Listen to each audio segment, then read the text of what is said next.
불과 몇 주 전만 해도 나는 세상에서 가장 운이 좋은 사람이라고 생각했다.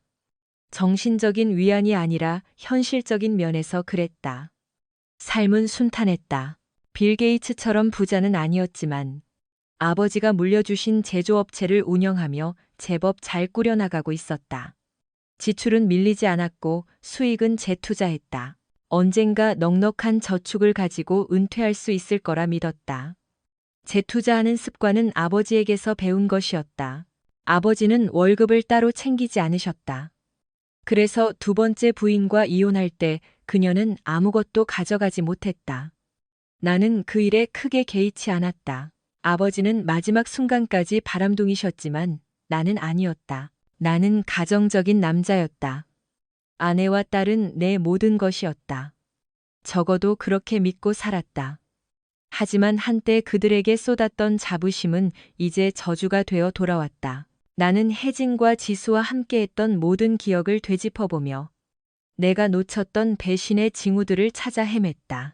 심지어 내 딸 지수가 모든 것을 무너뜨린 장본인이었다. 모든 일은 어느 금요일에 시작되었다. 나는 자동차 전시회를 준비하기 위해 일찍 잔디를 깎고 있었다. 내 소중한 제네시스 쿠페는 이미 깨끗하게 닦여 차고에 보관되어 있었다. 지수가 집에 돌아와 나를 짧게 안아주고는 테라스에 있는 엄마에게 가서 말을 걸었다. 나는 혹시나 딸이 또 돈을 달라고 할까봐 가끔 눈길을 주었지만 두 사람의 대화는 매우 긴박해 보였다. 내가 가까이 다가가는 줄도 모르고 그들은 대화를 이어갔고 나는 곧 내 삶을 무너뜨릴 말을 듣게 되었다. 지수야, 너 왜 그렇게 멍청하니? 혜진이 쏘아붙였다. 아, 엄마. 딱 한 번뿐이었다니까. 지수가 칭얼거렸다. 별 차이도 없었어. 그냥 좀 더 재미있었을 뿐이야. 준우 오빠랑 헤어질 생각은 없어. 오빠는 그냥 좀 지루할 뿐이야. 내 남편이잖아. 나를 사랑하고. 만약 내가 지루하다면 내가 알아서 해결하면 되잖아. 딸이 그런 짓을 했다는 게 믿기지 않았다. 나는 예초기 시동을 껐다. 그들은 고개를 돌려 나를 보았다. 혜진은 몹시 화가 난 표정이었고 지수는 방어적인 태도를 보였다. 여보, 지수 좀 따끔하게 혼내줘요. 혜진이 날카롭게 말했다. 얘가 파티에 가서 취해가지고 남편이 일하는 동안 낯선 남자랑 잠을 잤대요. 아이고 엄마. 아예 동네방네 다 소문내지 그래? 지수가 대들었다. 그러고는 지수가 나를 향해 증오 섞인 눈빛을 보냈다. 엄마랑 아빠는 아직도 사이좋게 지내나 보네? 그 말은 강한 충격으로 다가왔다. 혜진은 내 반응을 보고 입을 다물지 못했다. 딱 한 번이었고 그때 난 취했었어. 지수가 계속했다. 맨정신일 때 한 번 더 해보고 싶었을 뿐이야. 엄마처럼 심각한 분류는 아니라고. 그리고 아빠도 엄마를 용서했잖아. 안 그래? 아마 준우 오빠도 나를 용서해 줄 거야. 혜진의 얼굴이 하얗게 질렸다. 엄마 왜 그래? 지수가 물었다. 딸은 나를 보았고 마침내 내 눈 속에 담긴 고통을 발견했다. 혜진이 내 쪽으로 한 걸음 다가왔다. 민호 씨, 미안해요. 정말 미안해요. 가까이 오지 마. 나는 차갑게 말했다. 무슨 일이에요? 지수가 당황한 표정으로 물었다. 그러더니 눈을 크게 떴다. 엄마도 몰랐어? 엄마가 다 안다고 지수가 그랬는데. 나는 지수를 쳐다보았고 두 사람의 시선이 마주쳤다. 이 모습을 내 기억 속에 똑똑히 새겨둬라. 내가 말했다. 준우가 이 사실을 알게 될 때의 표정이 정확히 이럴 테니까. 그리고 넌 오늘 밤 그에게 사실대로 말해야 한다. 지수의 얼굴이 굳어졌다. 아빠, 준우 오빠가 그렇게 아파할 거라면 말 못해요. 그럼 그를 잃게 될 거다. 내가 경고했다. 만약 그가 아빠처럼 다른 사람에게 이 이야기를 듣게 된다면 훨씬 더 고통스러울 테니까. 심지어 내가 직접 준우에게 전화해서 변호사 비용을 나눠내자고 제안할 수도 있었다. 지수의 눈이 커졌다. 왜 변호사가 필요하냐고? 아마 그도 이혼을 원할 것이기 때문이다. 민호 씨 화났어요? 혜진이 방 저편에서 조심스럽게 말을 건넸다. 그래, 화났어. 나는 그녀를 향해 버럭 소리를 질렀다. 나는 당신을 여왕처럼 대접했어. 내가 당신에게 해주지 않은 게 뭐가 있는지 말해봐. 그런데 이제 보니 나는 사기꾼이랑 살고 있었고, 내 딸은 당신의 뒤를 밟고 있군. 당신에게 상처 준 거 알아요, 민호 씨. 혜진이 낮게 말했다. 아, 그러니까 내가 바보가 된 기분이라는 걸 당신도 안다는 거군. 내 목소리는 감정 때문에 떨렸다. 나는 몇 년 동안 내 가족을 자랑하며 살았어. 당신은 내가 열심히 일하는 유일한 이유였다고. 방 안에는 무거운 침묵이 흘렀다. 이제 아니야. 나는 더 차가워진 목소리로 말했다. 나는 앞만 보고 나가는 법을 배웠으니까. 그 기술이 아주 유용하겠군. 나는 혜진의 눈을 똑바로 쳐다봤다. 그놈 누구야? 그녀는 망설이며 눈물을 글썽였다. 그게 중요해요? 나한테는 중요해. 알고 싶어. 당신 어떻게 할 거야? 내가 그놈을 찾아내서 가만두지 않겠어. 내가 말했다. 민호 씨, 그 사람도 유부남이에요. 그녀가 속삭였다. 그쪽 부부 사이가 안 좋았어요. 문제가 많았다고요. 우리는 아무 문제 없었어. 나는 소리를 질렀다. 두 사람 모두 뒤로 물러났다. 아마 내가 혜진을 때릴지도 모른다고 생각했겠지. 솔직히 말해서 아주 틀린 생각은 아니었다. 내일 나는 서울 클래식 카 전시회에 갈 거야. 나는 평정심을 유지하려 애쓰며 말했다. 혜진이 고개를 끄덕였다. 알아요, 여보, 같이 가요. 가는 길에 얘기할 수 있잖아요. 아니, 같이 안 가. 나는 우리 아버지랑 달라. 그게 이 일과 무슨 상관이에요? 그녀가 물었다. 나를 여보라고 부르지 마. 내 이름은 민호야. 내 목소리는 칼날 같았다. 아버지는 쫓아다니지 말아야 할 여자들을 쫓아다니셨지. 나는 나를 배신한 사람 곁에 있고 싶지 않아. 우리는 함께 어디에도 가지 않을 거야. 다음에 만날 때는 법정에서 보게 될 거다. 민호 씨, 제발. 혜진이 흐느꼈다. 나는 말했다. 미안해. 우리 대화 좀 할 수 없을까? 미안해요. 혜진이 속삭였다. 미안하다는 말로 해결될 문제가 아니야. 나는 날카롭게 쏘아붙였다. 그리고 이게 우리가 나누는 마지막 대화가 될 거다. 그녀가 더 가까이 다가왔다. 민호 씨, 우리가 대화하지 않으면 어떻게 다시 고칠 수 있겠어요? 나는 손을 들어 그녀를 막았다. 만약 당신이 미안하다는 말을 한 번만 더 하면 나 정말 미쳐버릴지도 몰라. 당신이 얼마나 후회하는지는 이웃들도 다 알 거다. 그들도 충분히 들었을 테니까. 하지만 우리 사이는 여기서 끝이야. 나는 단호하게 등을 돌렸다. 전시회가 끝나면 바로 이혼 서류를 접수하겠어. 내가 돌아오기 전에 집에서 나가줘. 안 돼, 혜진이 울었다. 민호 씨, 사랑해요. 이혼하고 싶지 않아요. 그리고 나는 거짓말쟁이랑 살고 싶지 않아. 내가 맞받아쳤다. 하지만 이제 모든 게 이렇게 돼버렸군. 그녀의 얼굴 위로 눈물이 흘러내렸다. 우리 함께 이겨낼 수 있어요. 그녀가 애원했다. 나는 당신에게 이미 기회를 줬어. 나는 차갑게 말했다. 내가 그놈이 누구냐고 물었을 때, 당신이 아무 말도 하지 않았을 때, 당신은 이미 선택을 한 거야. 당신은 우리 결혼 생활이 아니라 그놈을 보호한 거지. 하지만 그 사람도 절박했어요. 아니, 나는 그녀의 말을 잘랐다. 당신은 우리 결혼보다 그놈의 결혼을 더 걱정한 거야. 그건 당신 잘못이야. 나는 우리 가정을 파탄낸 죄로 그놈을 고소할 거고 그 부인에게 증언을 요청할 거다. 만약 그녀가 이혼할 형편이 안 된다면 내가 직접 비용을 대주지. 그녀는 눈앞의 남자를 알아보지 못하겠다는 듯 멍하니 나를 쳐다봤다. 아마 내가 예전에 그 사람이 아니기 때문에 못 알아보는 것일 테다. 잔디 다 깎고 올게. 나는 문을 향해 걸어갔다. 전시회가 끝나면 나는 호텔로 갈 거야.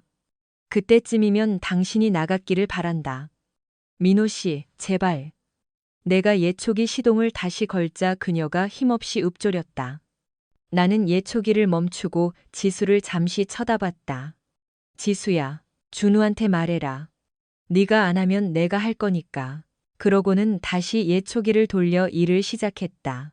마당 잔디를 깎는 동안 모든 상황이 기묘하게 느껴졌다.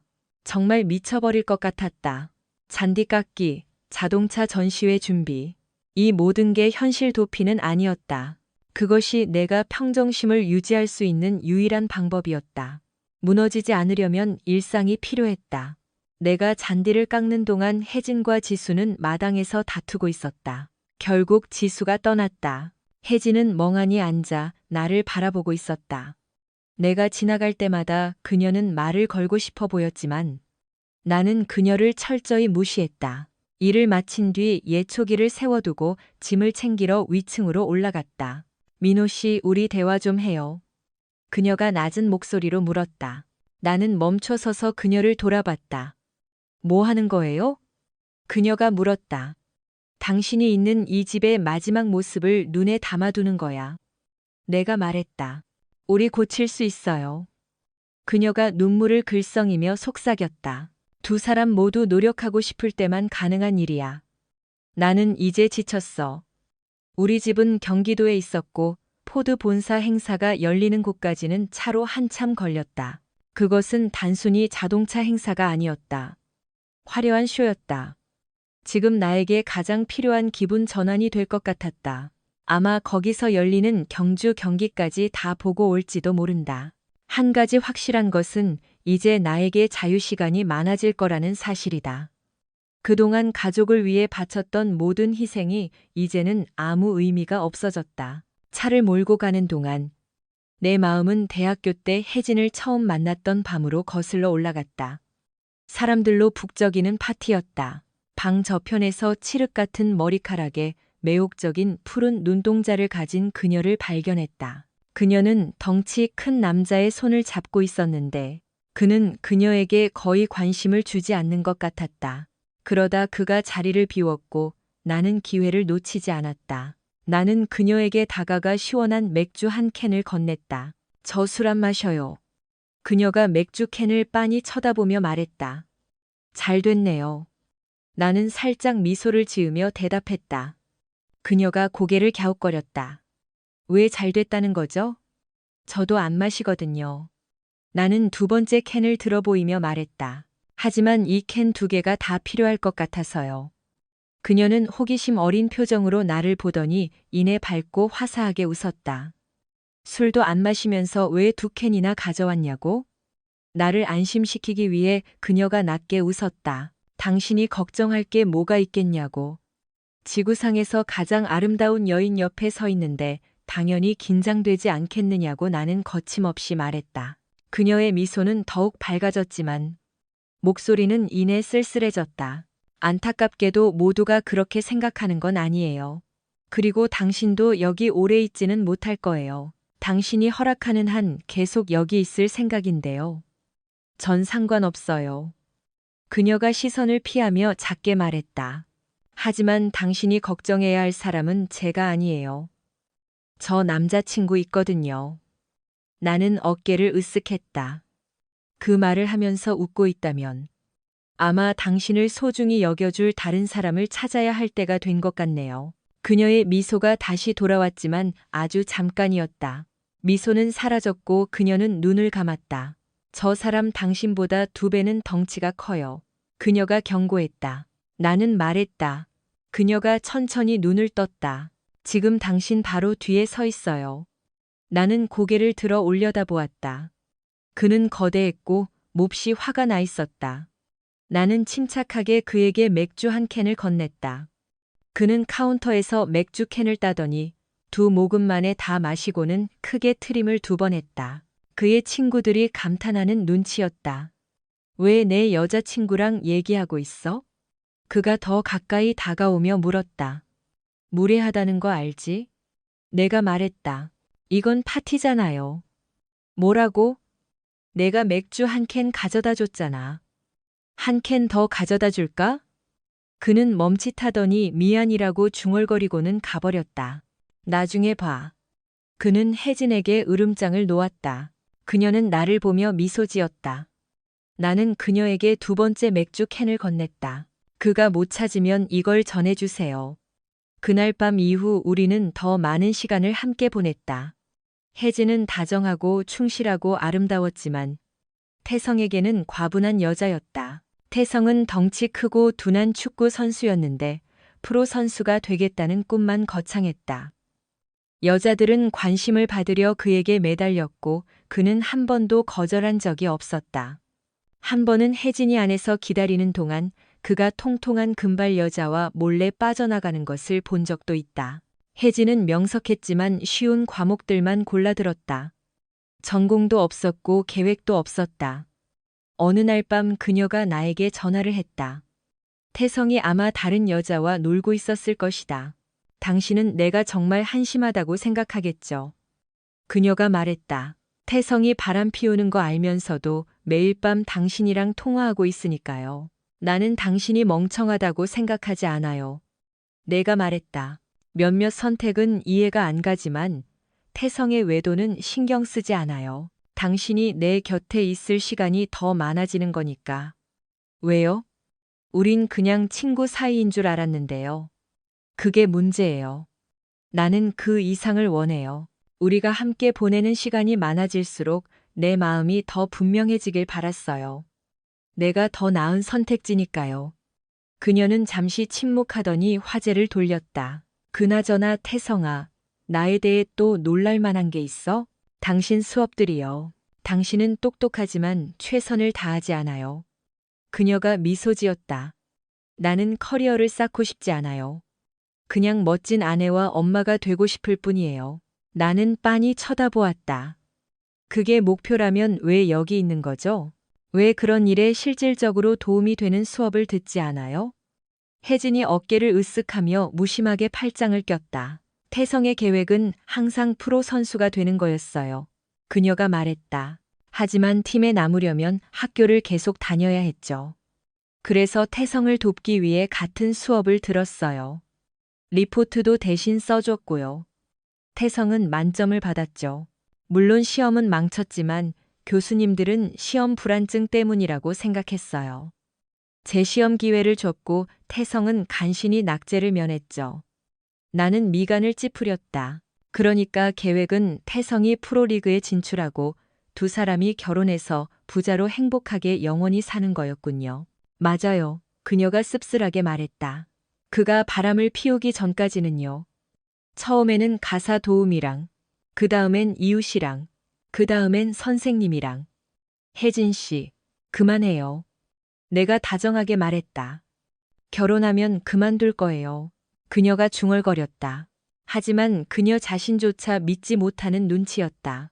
당신은 더 대접받을 자격이 있어요.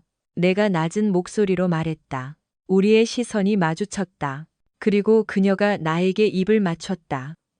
서투르거나 당황스러운 입맞춤이 아니었다. 깊고 진실하며 강렬했다. 하지만 내가 반응하기도 전에 그녀는 서둘러 뒤로 물러났다. 안 돼요. 그녀가 떨리는 숨을 내뱉으며 말했다. 혜진 씨, 당신을 제대로 봐줄 사람이 필요해요.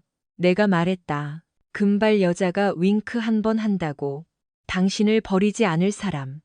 곁에 머물러 줄 사람. 그 사람이 바로 여기 있어요. 그녀의 목소리가 분위기를 누그러뜨리려 애쓰며 떨렸다. 그러니까 당신은 흑발 여자를 좋아한다는 거군요. 그렇죠? 이건 취향 문제가 아니에요. 나는 단호하게 말했다. 나는 결코 선을 넘지 않았다. 그녀는 이해할 수 없다는 표정으로 나를 보았다. 그럼 이건 뭐예요? 왜 항상 내 곁에 있는 거죠? 내가 떠나길 원한다면. 내가 나지막이 말했다. 솔직하게 말해요. 그녀는 한마디도 하지 않았다. 내 목소리가 부드러워졌다. 나는 당신을 사랑하기 때문에 여기 있는 거예요. 그 파티에서 당신을 처음 본 순간부터 사랑했어요. 희망이 없다는 걸 알아요. 당신과 태성처럼 말이죠. 하지만 사랑은 불가능한 것을 믿게 만들기도 하니까요. 그녀의 목소리는 거의 속삭임처럼 작았다. 뭐를요? 나는 망설였다. 아니에요, 됐어요. 오늘 밤은 이걸로 충분해요. 나는 돌아서서 가려 했지만 그녀가 나를 불러 세웠다. 민호 씨, 내일도 저를 만나줄 건가요? 그게 사랑의 마법이죠. 나는 힘없이 웃으며 말했다. 아파도 자꾸 돌아오게 되는 거. 그렇게 2년이 흘렀다. 나는 다른 사람과 약혼한 여자를 바라보며 한결같이 곁을 지켰다. 나에게 다가온 다른 기회들도 모두 놓쳤다. 내가 못생긴 건 아니었다. 그저 다른 누구에게도 흥미가 없었을 뿐이다. 혜진이 아니면 의미가 없었다. 마침내 상황이 변하기 시작했다. 그의 크리스마스에 그녀는 나를 위해 향수를 선물하며 자신을 위해 써달라고 했다. 설령 그 향이 쓰레기 같은 냄새라 할지라도 나는 매일 뿌리고 다녔을 것이다.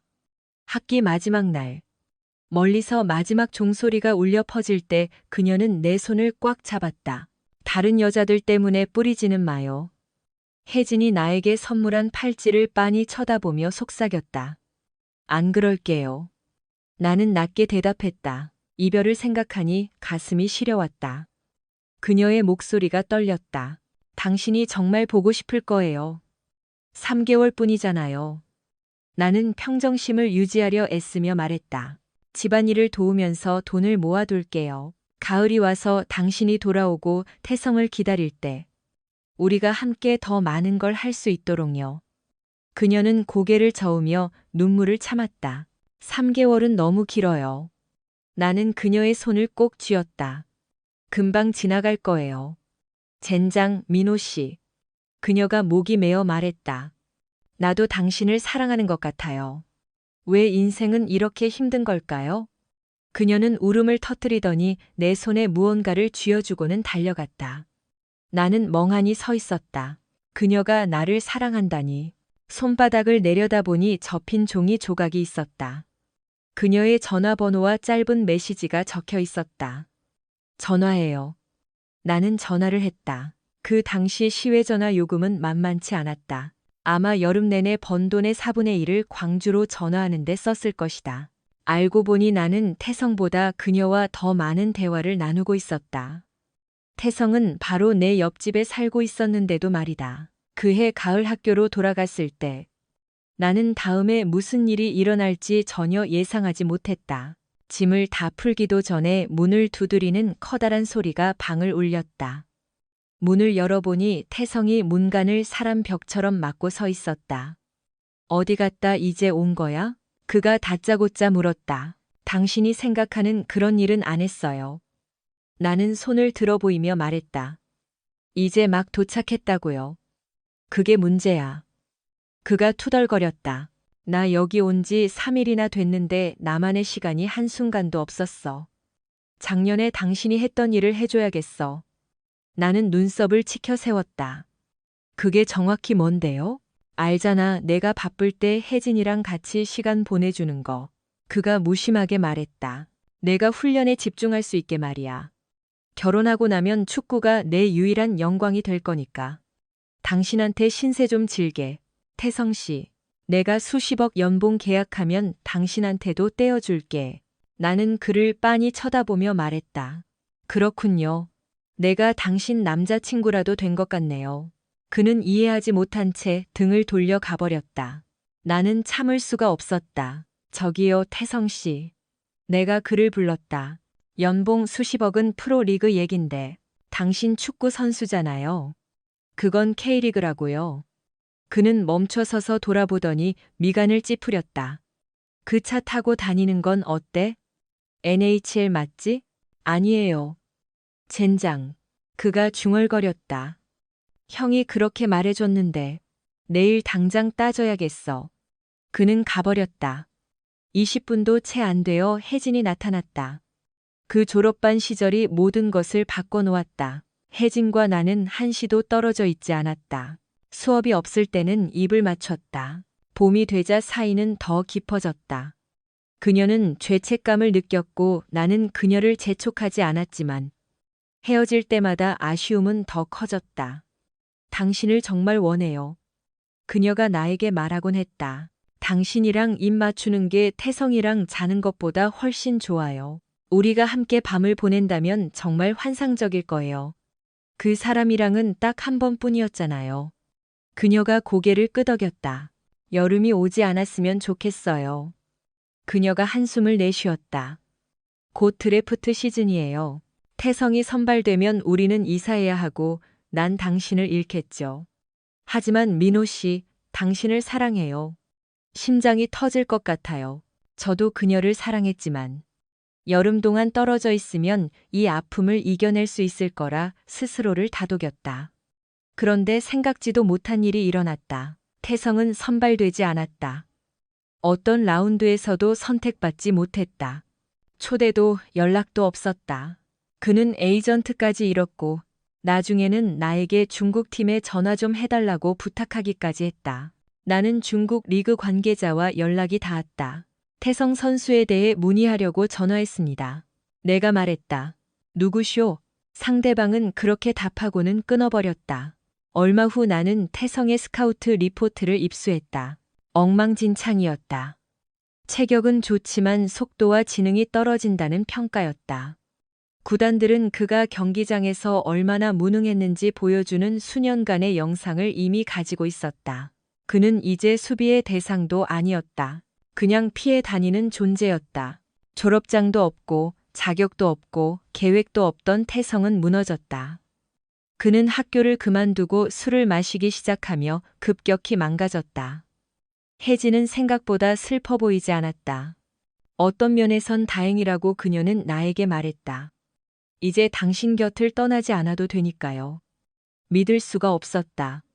그 사람은 알아서 잘 살겠죠. 그녀가 덧붙였다. 하지만 지금 이 말은 당신이랑 보낼 시간이 더 많아졌다는 뜻이에요. 처음부터 그녀는 내가 결코 닿을 수 없을 거라 생각했던 꿈이었다. 그녀가 사랑한다고 말한 뒤에도 나는 완전히 믿지 못했다. 이제 그것은 현실이 되었다. 하지만 사랑은 지키기 위해 싸울 준비가 되었을 때만 의미가 있다는 걸 나는 알고 있었다. 그렇게 보지 마요, 바보같이. 그녀가 말했다. 당신 사랑한다고 했잖아요. 하지만 그 사람도 사랑해요. 두 사람을 동시에 사랑할 수 없을 거라 생각했는데 맹세코 두 사람 다 사랑해요. 나는 멍해졌다. 그래도 태성이랑 결혼할 거예요. 그녀가 속삭였다. 그게 모두가 기대하는 거니까요. 그와 결혼하지 않으면 내 세상이 무너질 것 같은 기분이 들어요. 그녀의 목소리는 전혀 확신에 차 있지 않았다. 지난 2년 동안 그녀는 나랑 더 많은 시간을 보냈다. 태성은 거의 자리에 없었거나 딴청을 피웠거나 바람을 피웠다. 나는 내가 인내심을 갖고 기다리면 그녀가 나를 선택할 거라 스스로 최면을 걸었다. 사실 나는 그녀를 보낼 생각이 전혀 없었다. 그녀를 너무 사랑했으니까. 하지만 누군가를 그렇게 깊이 사랑하면 억지로 강요하지 않게 된다. 그저 그 사람이 행복하기만을 바랄 뿐이다. 그래서 나는 재촉하지 않았다. 귀를 기울였고 희망을 품었다. 마음속 깊은 곳에서는 그녀와의 삶을 꿈꿨다. 그녀가 원하는 모든 것을 해줄 수 있는 삶. 하지만 나는 운명에 맡겼다. 도박이었다. 그리고 어떤 식으로든 나는 운이 좋았다. 모든 일은 하룻밤 사이에 일어난 게 아니었다. 천천히.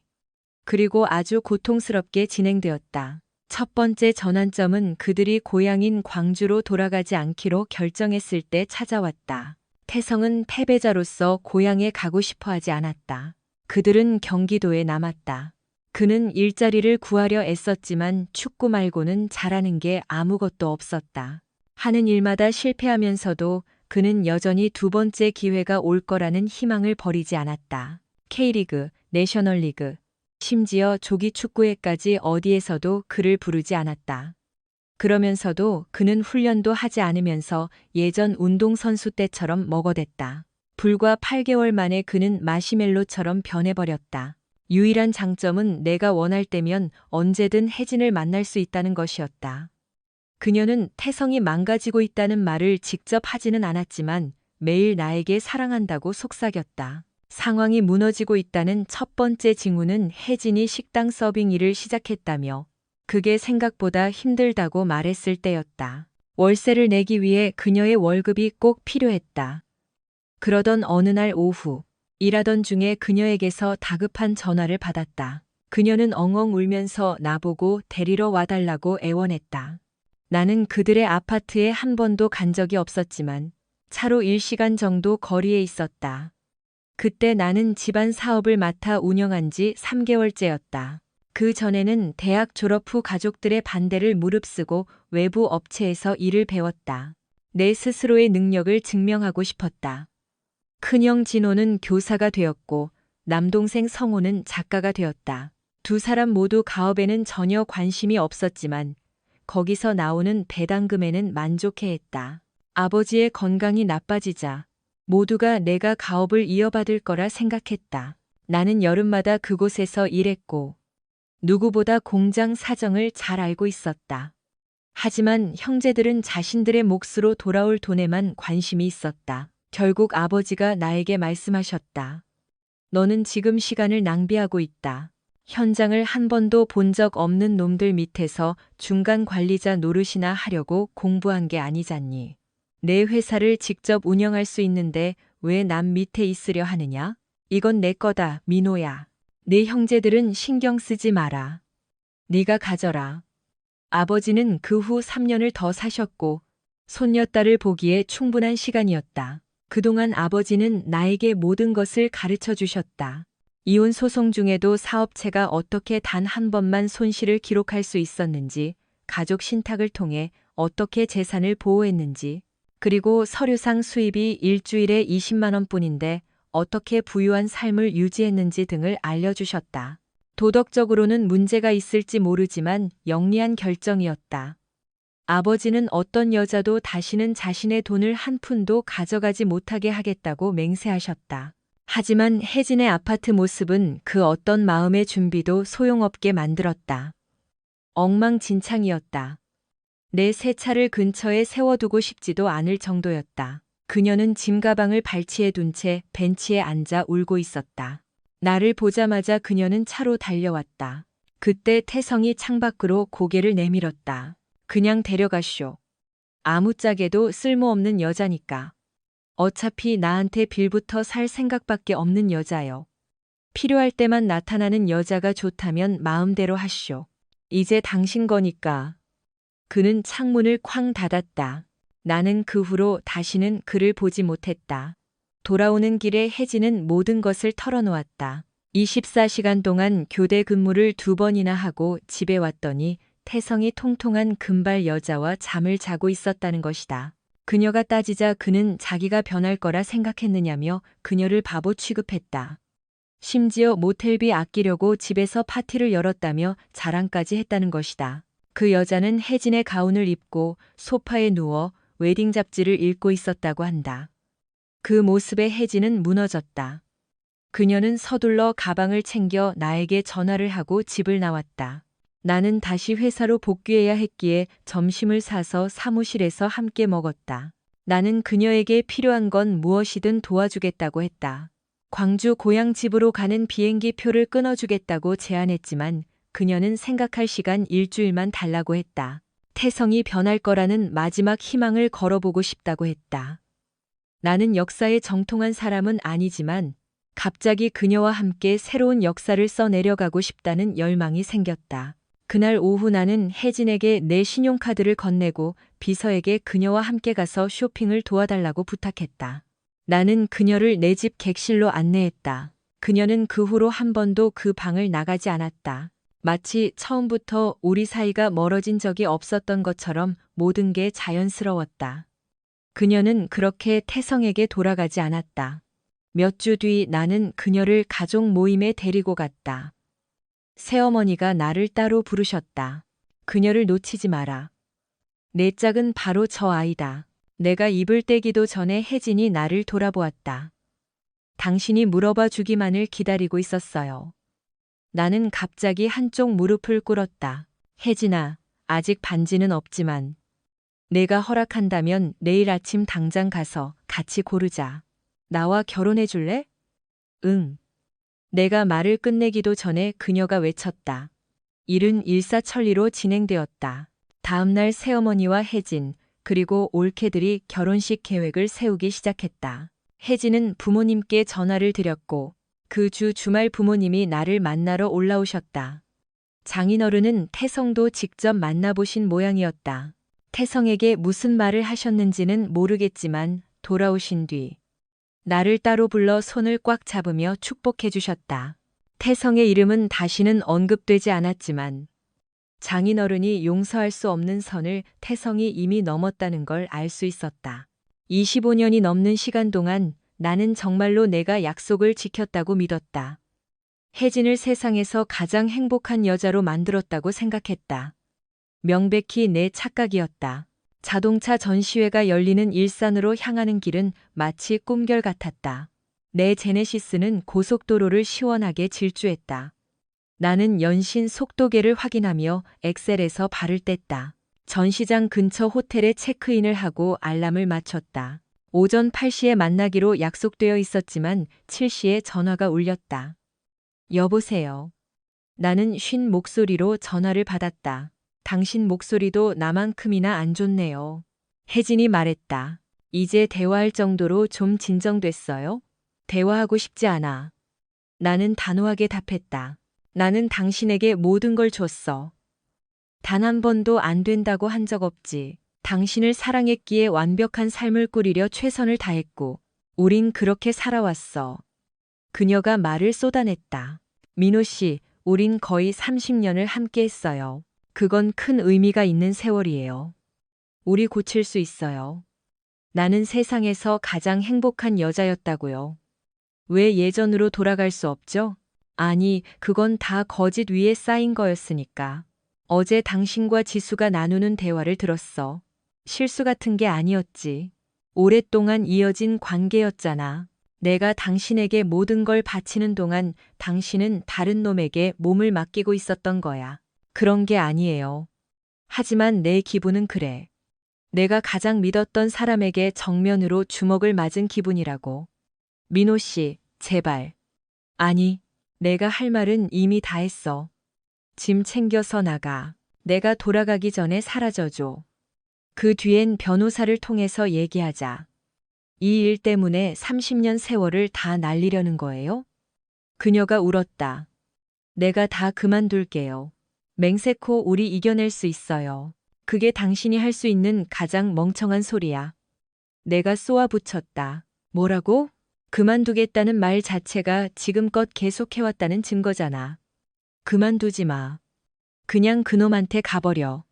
나 이제 곧 쉰이야. 사기꾼들이랑 시간 낭비하고 싶지 않아. 나를 속이는 사람이 아니라 내 곁을 지켜줄 사람이 필요해. 나는 그녀가 대답하기도 전에 전화를 끊어버렸다. 그녀가 다시 전화를 했지만 무시하고 수신 차단을 했다. 전시장에서 나는 늘 하던 대로 차를 닫고 타이어를 점검하며 내 소중한 에마의 모든 면을 광택냈다. 전시장 주변을 돌며 사진도 찍고 사람들에게 예의 바르게 미소 지었지만 깊은 대화는 피했다. 평소라면 혜진이 내 곁에서 다른 부인들과 수다를 떨며 가족이나 여행 이야기를 하고 있었을 것이다. 올해 나는 사람들과 거리를 두었다. 결국 누군가 물었다. 사모님은 어디 계세요? 집에요. 나는 억지 미소를 지으며 대답했다. 가슴 한구석이 아려왔다. 가슴 속에 기괴한 구멍이 뚫린 기분이었다. 그날 밤 호텔에서 혼자 저녁을 먹었다. 평소라면 전시회가 끝나고 바로 집으로 돌아갔겠지만 이번엔 남기로 했다. 서두를 필요가 없었다. 다음 날 오후에야 집으로 돌아갔다. 놀랍게도 그녀의 차가 마당에 그대로 있었다. 매제차와 렌터카도 보였다. 처음에는 그녀가 집을 하나 얻었고 준우가 지수일로 대화하러 온 줄 알았다. 하지만 집 안에 들어선 순간 내 생각이 틀렸음을 알았다. 지수와 준우가 거기 있었다. 혜진의 부모님도 계셨는데 몹시 당황하고 불편해 보였다. 혜진은 딸과 친정엄마 사이에 앉아 있었고 두 사람은 그녀를 위로하고 있었다. 다 괜찮아질 거다. 장모님이 속삭였다. 나는 문도 닫기 전에 물었다. 아직도 안 나가고 여기서들 뭐 하시는 겁니까? 내 차가운 목소리에 모두가 얼어붙었다. 저 차는 그냥 가져가세요. 내가 말했다. 내가 줄 때부터 당신들 거였으니까. 할부금은 내가 계속 내주겠지만 보험은 따로 드세요. 민호야. 장인어른이 부르셨다. 우리 침착하게 얘기 좀 해보자. 자네는 항상 최고의 사위였잖아. 혜진이가 그 얼간이 같은 축구 선수 대신 자네를 선택했을 때 정말 다행이라고 생각했어. 솔직히 말해서 차라리 혜진이가 태성이랑 결혼했더라면 좋았을 텐데. 내가 말을 잘랐다. 그랬다면 내가 다른 사람을 만나서 이런 꼴은 안 당했겠죠. 에이, 민호야. 장인어른이 슬픈 미소를 지으며 말씀하셨다. 부부라면 다 어려운 고비를 겪는 법이야. 혜진이 엄마랑 나도 내가 라스베이거스에서 월급 다 날렸을 때 헤어질 뻔했었지. 그 일에 비하면 이건 아무것도 아니에요. 아무것도 아니라고요? 내가 날카롭게 말했다. 당신 딸이 바람을 피웠어요. 어쩌다 저지른 실수가 아니라 오랫동안 관계를 맺어왔다고요. 뭐라고? 장인어른이 눈을 깜빡이셨다. 난 지수가. 아니, 자네 딸 지수도 오랫동안 남편을 속여왔지. 어제 혜진이가 지수의 잘못을 꾸짖는 걸 보고 알게 됐습니다. 지수의 얼굴이 창백해졌다. 지수야. 정말이야? 준우가 물었다. 아버님이 거짓말하시는 거지? 지수는 고개를 숙인 채 말이 없었다.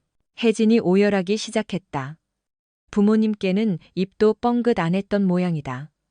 준우와 지수가 고함을 지르기 시작했다. 나는 조용히 위층으로 올라가 내 짐을 챙겼다. 혜진이 따라 올라왔다. 이제 만족해요? 그녀가 쏘아붙였다. 부모님 앞에서 나를 창녀 취급하고 우리 딸 결혼까지 망쳐놨으니 속이 시원하냐고요. 나는 차분하게 돌아봤다. 나는 사실을 말했을 뿐이야. 당신이 끝까지 하지 않은 일 말이야. 당신은 단 한 번도 당신의 불륜에 대해 제대로 설명하지 않았어. 자세한 내용은 궁금하지도 않아. 그냥 당신이 사라져줬으면 좋겠어.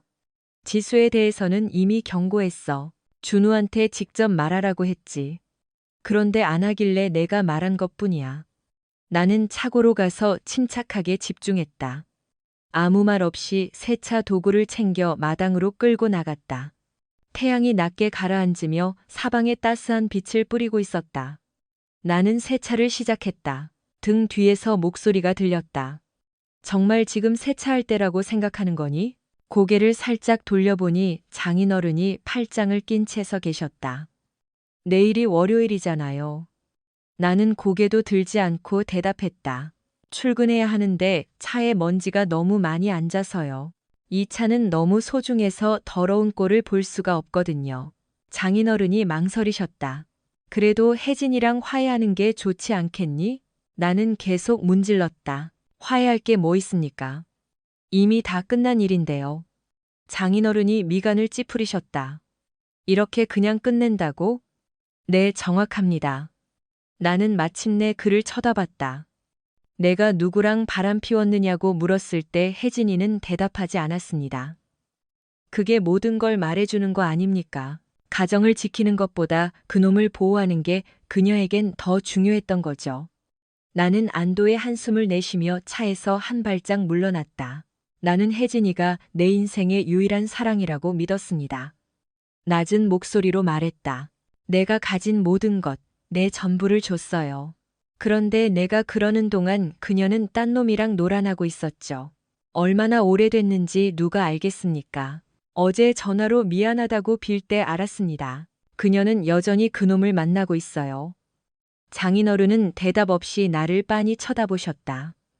더는 고칠 게 없습니다. 내가 덧붙였다. 가실 때 혜진이도 데려가 주세요. 내 면전에서 태연하게 거짓말하던 사람이랑 더는 인생 낭비하고 싶지 않습니다. 장인어른이 가까이 다가와 목소리를 낮추셨다. 나도 자네 마음 이해하네. 나도 몹시 화가 나.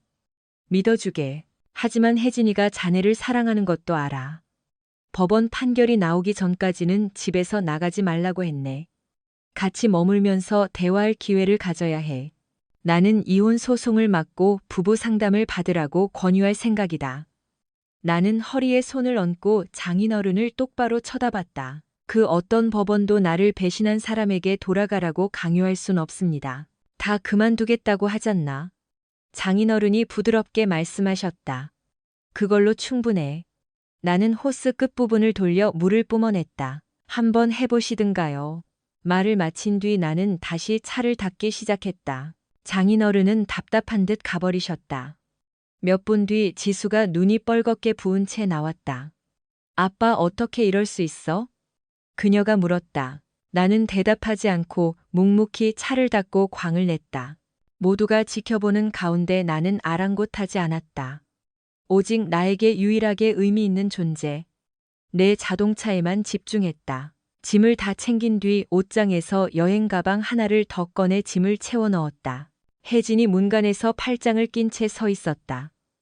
나 안 나가요. 단호한 목소리였다. 아빠가 그러셨어요. 유능한 변호사라면 누구나 그렇게 말할 거라고. 그냥 버티라고요. 당신이 나를 끌어내지 않는 한 난 여기 있을 거예요. 나는 고개도 들지 않았다. 우린 대화만 하면 싸우게 돼.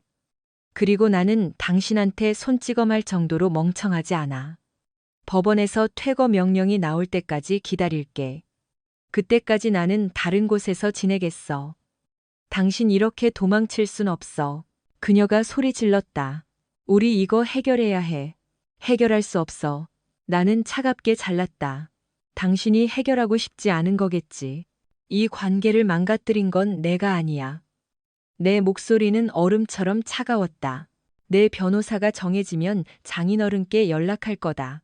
아마 내일쯤 되겠지. 난 원치 않아요. 그녀가 말하려 했지만 내가 말을 끊었다. 우린 이미 이 대화를 끝냈어. 가슴이 떨렸지만 목소리만큼은 평온하게 유지하려 애썼다. 내가 얼마나 상처받았는지 그녀에게 보여주고 싶지 않았다. 그때 전화가 울렸다. 예상치 못한 구원의 전화였다. 호숫가 별장 이웃이었다.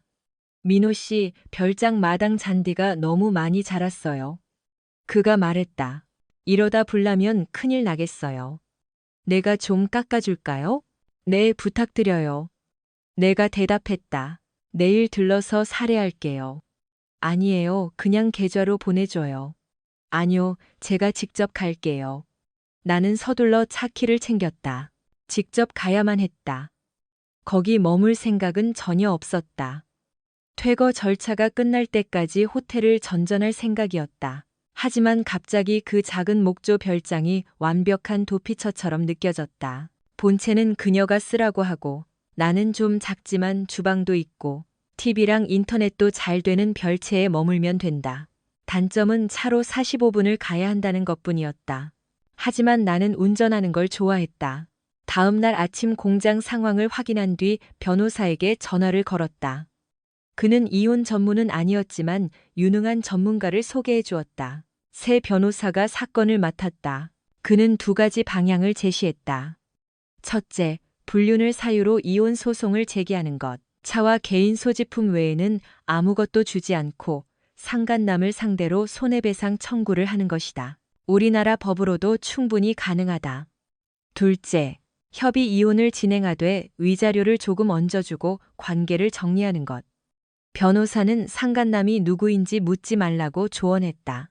그건 당신에게 아무런 도움이 되지 않습니다. 중요한 건 앞으로 나아가는 것입니다. 그는 수백 건의 이혼 소송을 다뤄온 경험을 바탕으로 늘 해주는 조언을 들려주었다. 대부분의 결혼 생활은 나쁜 사람 때문에 끝나는 게 아니라 잘못된 선택과 이기적인 순간들 때문에 끝납니다. 가장 행복한 의뢰인들은 과거를 털어내고 자신을 다시 살아 숨쉬게 하는 일에 집중하는 사람들입니다. 원망에 사로잡힌 사람들은 빨리 늙고 고통 속에서 죽어갑니다. 나는 다 이해하지 못했지만 동의했다. 수임료를 지불했고 그는 혜진과 장인어른을 만날 서류를 며칠 내로 준비하겠다고 했다. 나는 장인어른의 연락처를 넘겨주었다. 남은 하루 동안 나는 일에 집중하려 애썼다. 규칙적인 업무가 도움이 될 거라 믿었다. 하지만 소용없었다. 점심시간 직전 비서가 인터폰을 눌렀다. 전화 왔습니다. 비서 정숙 씨는 내가 가업을 이어받을 때부터 함께 일해왔다. 그녀는 평소 혜진의 전화를 잘 걸러주었기에 조만간 상황을 알려야겠다고 생각했다. 거래처 전화인 줄 알고 수화기를 들었다. 강민호입니다. 나 혜진이에요. 억지스러운 목소리였다. 변호사 선임했느냐고 물어보려고 전화한 거예요? 민호 씨, 어떻게 이럴 수 있어요? 그녀의 목소리가 높아졌다. 그래, 선임했어. 나는 단호하게 말했다. 이혼할 때 원래 다들 그렇게 해. 당신 아버지가 내 계획 다 말씀하셨을 텐데. 집에서 안 나가고 법정까지 가고 상담받겠다고 우기는 거 말이야. 장인어른이 아주 자세히 설명해 주셨어. 여보, 이건 나를 여보라고 부르지 마. 내가 쏘아붙였다. 그 애칭은 당신이랑 잠자리를 같이 한 그놈한테나 써. 잠시 침묵이 흐르더니 그녀가 나지막이 말했다. 난 그냥 우리가 대화할 수 있게 집에 있으려는 것뿐이에요. 아빠랑 나는 당신이 시간을 좀 가지면 진정될 거라고 생각했어요. 내가 그 사실을 알게 됐을 때, 혜진아, 내가 물어본 유일한 질문은 그놈이 누구냐는 거였어. 그런데 당신은 아무 말도 안 했지. 나는 침묵을 지키다 다시 말을 이었다. 당신은 우리 결혼보다 그놈을 더 보호한 거야. 그러니까 그놈이 그럴 가치가 있는 사람이었길 바란다. 이 일이 끝나면 당신은 빈손으로 쫓겨나 법이 정한 최소한만 가져가게 될 테니까. 그녀의 목소리가 떨렸다. 그렇게 말하지 말아요. 당신한테 다 말해줄게요. 물어봐요. 이제 관심 없어. 나는 결연하게 말했다. 변호사가 이제 앞만 보고 가라고 하더군. 그 말이 맞아.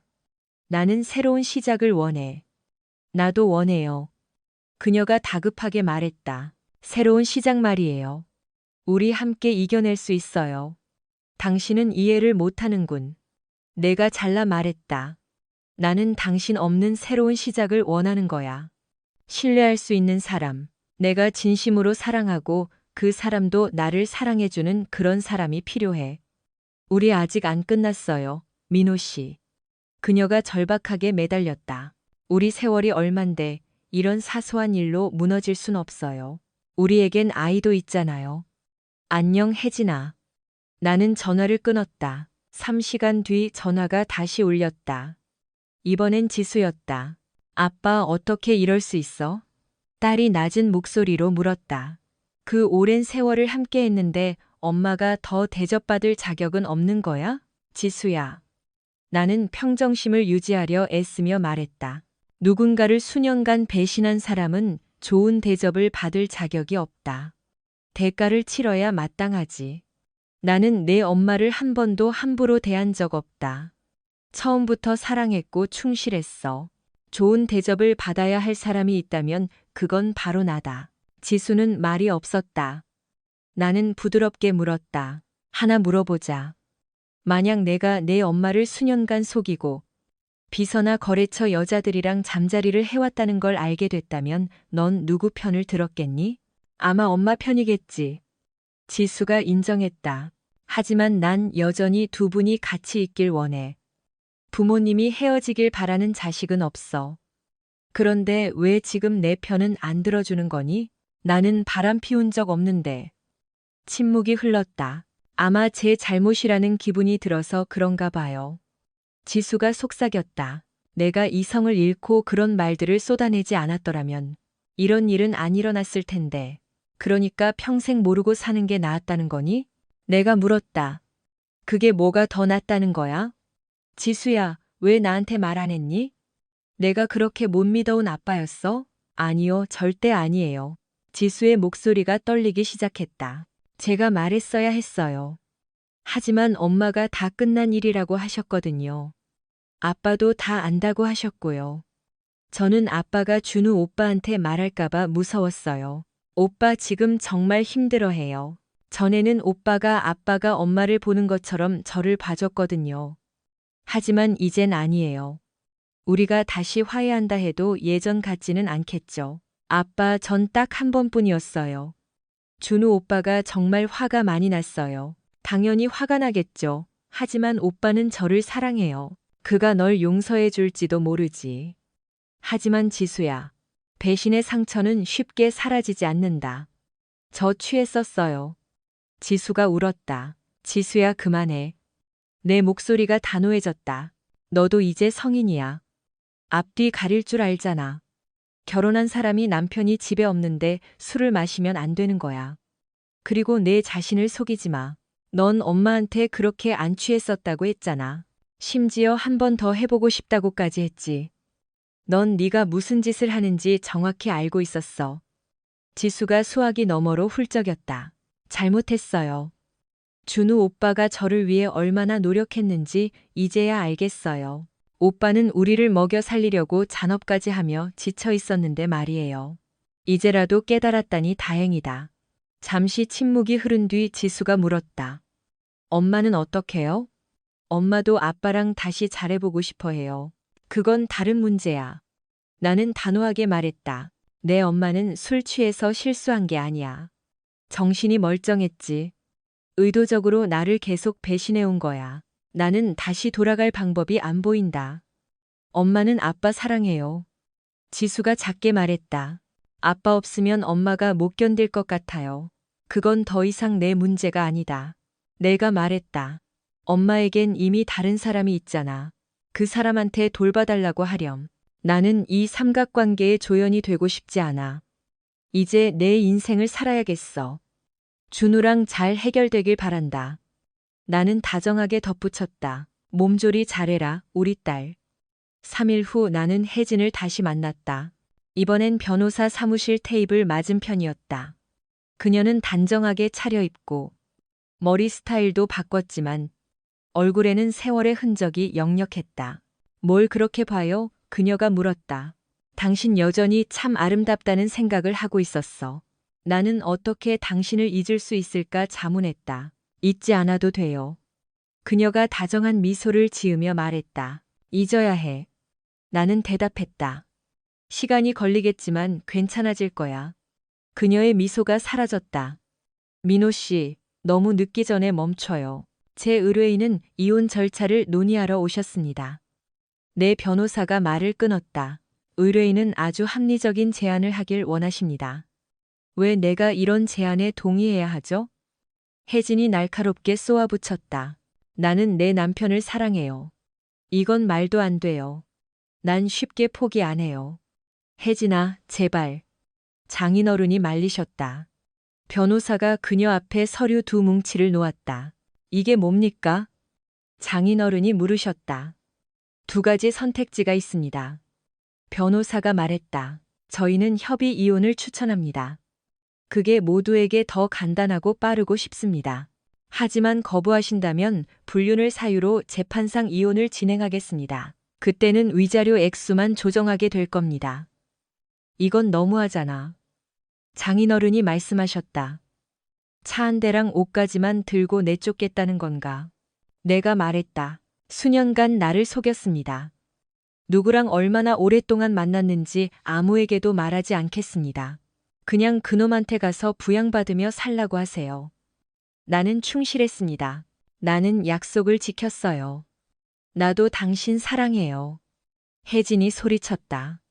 그리고 나 바람 피운 거 아니에요. 그럼 수년간 몰래 다른 놈 만난 걸 뭐라고 부릅니까? 내가 쏘아붙였다. 내가 그걸 용서할 거라 생각해요? 변호사가 나를 진정시켰다. 법원에 강제 부부 상담 신청을 할 걸세. 장인어른이 말씀하셨다. 2사람 아직 서로 아끼고 있잖나. 그럴 필요 없습니다. 내 변호사가 대답했다. 의뢰인도 동의하셨습니다. 상담 비용도 직접 내겠다고 하셨죠. 상담사는 장인어른이 정하십시오. 아니요. 나는 반박하려 했지만 변호사가 눈빛으로 내 말을 막았다. 상담이 실패하면 변호사가 덧붙였다. 그때는 바로 이혼 소송 진행하겠습니다.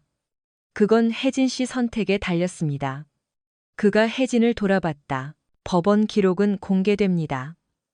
재판 이혼을 하게 되면 이웃, 친구들 모두가 무슨 일이 있었는지 정확히 알게 되겠죠. 하지만 협의 이혼을 하면 프라이버시를 지킬 수 있습니다.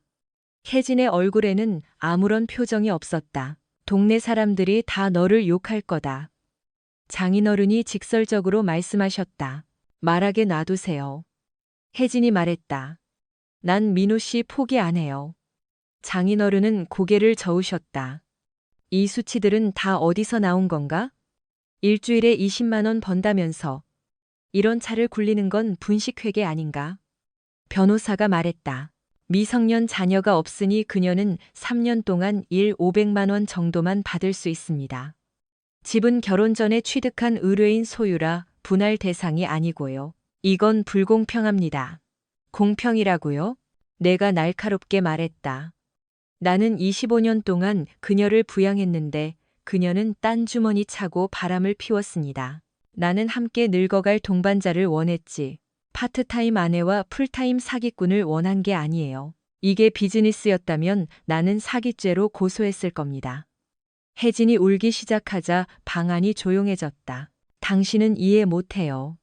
그녀가 흐느꼈다. 민호 씨 사랑해요. 항상 사랑해왔다고요. 우리 함께 늙어갈 수 있어요. 나도 그러고 싶었어. 내가 말했다. 하지만 제3자가 끼어 있는 상황에선 안 돼. 더 이상 진전이 없군요. 변호사가 말했다. 상담 후에도 혜진 씨가 마음을 바꾸지 않는다면 불륜 소송을 시작하겠습니다. 상담사를 정할 시간 3일을 드립니다. 의뢰인은 참석하실 겁니다. 그놈이 누구인지 말해줄까요? 혜진이 물었다. 상담 때만 얘기합시다. 내가 대답했다. 개인적인 대화는 사절입니다. 상담하는 동안 집에서 지낼 수 있게 해줘요. 그녀가 말했다. 각방 쓸게요. 여전히 내 집이기도 하잖아요. 위험한 도박은 하고 싶지 않아. 우린 이제 법적인 관계일 뿐이고 나는 이미 거처를 옮겼어. 정말 이렇게 떠날 거예요? 그녀가 눈물을 흘리며 물었다. 고쳐보려고 노력조차 안 할 거냐고요. 당신이 이미 다 망쳐놨잖아. 내가 말했다. 나는 그저 무너진 내 인생을 다시 세우려 노력하는 것뿐이야. 1시간도 채 지나지 않아 전화가 왔다. 혜진과 장인어른이 상담사를 찾았다. 내 변호사도 그 사람을 철저히 검증했다. 상담실에 도착하자 상담사가 우리를 따뜻하게 맞이했다. 그녀는 커다란 안경을 쓴 인자한 인상의 중년 여성이었다. 자리에 편하게 앉으세요. 그녀가 말했다. 가장 편안한 분위기에서 대화할 수 있는 자리를 선택하세요. 나는 한 자리를 골라 앉았다. 혜진이 내 바로 옆으로 의자를 바짝 끌어당겨 앉았다. 나는 그녀를 힐끗 보았다. 상담사가 눈썹을 치켜 세웠다. 흥미롭군요. 그녀가 말했다. 뭐가 흥미롭다는 거죠? 당신들 기록을 읽었습니다. 혜진 씨가 잘못했다는 걸 알고 있죠. 보통 이런 상황이면 상대방이 다가올 때 의자를 멀리 떼기 마련인데 민호 씨는 그러지 않으시네요. 그 이유를 찾고 있습니다. 나는 어깨를 으쓱했다. 제 목표는 간단합니다. 상담사가 말했다. 결과가 어떻든 두 분 모두 더 나은 상태로 이곳을 나가길 바랍니다. 민호 씨부터 시작하죠. 왜 여기 오셨습니까? 이혼 소송을 빨리 진행하기 위해서입니다. 우리 결혼 생활을 정리하고 싶거든요. 혜진 씨는요? 저는 우리 결혼을 지키고 싶어서 왔어요. 민호 씨, 혜진 씨는 지키고 싶다는데 당신은 정반대군요. 제 변호사가 상담을 요구할 거라는 걸 알고 있었습니다. 내가 설명했다. 법원 판결을 기다리면 판결을 얻는 데만 6주가 걸리고 그 뒤로 수개월 동안 상담을 받아야 하죠. 미리 합의함으로써 이혼 과정을 3개월 단축했습니다. 나는 더 빨리 이혼할 수 있겠죠.